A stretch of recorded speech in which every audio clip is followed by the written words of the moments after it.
Neema, vipimo vinaonyesha una ujauzito. Haiwezekani. Neema,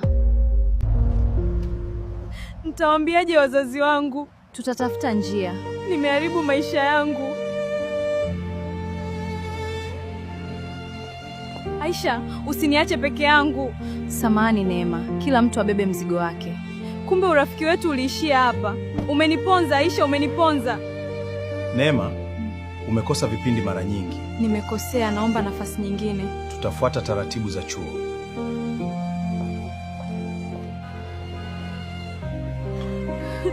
Mungu, nisaidie, sijakula tangu asubuhi, sina pa kulala. Haya yote ni makosa yangu. Mama, naomba unisaidie kazi yoyote. Ninaweza kuosha vyombo au kusafisha, nataka nipate cha kuishi. Mbona unaonekana kama umepitia mengi mwanangu? Sawa mwanangu, anza na kuosha vyombo. Ukijituma tutasaidiana. Asante mama. Mungu akubariki.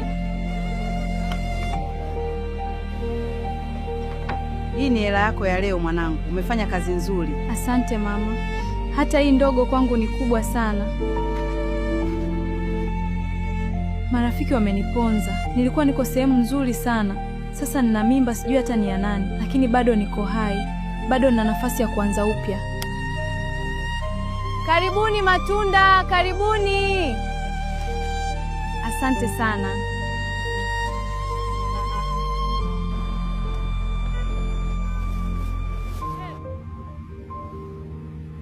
Ndiyo, simamisha gari.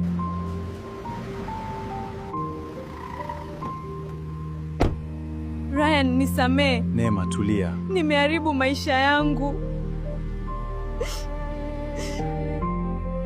Neema, kila mtu hukosea. Sistahili hata kukuona. Bado hujachelewa kuanza upya.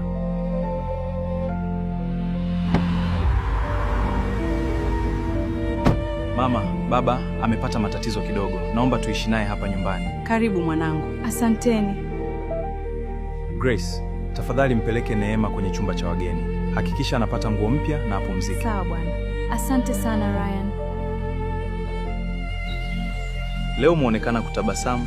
Kwa mara ya kwanza nahisi nina amani. Hautakuwa peke yako tena. Pia si unajua nakupenda sana.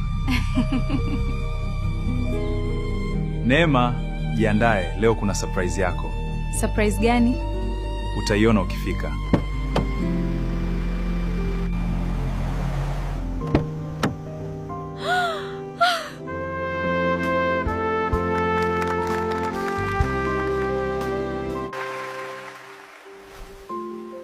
Neema, utanikubali kuwa mpenzi wangu?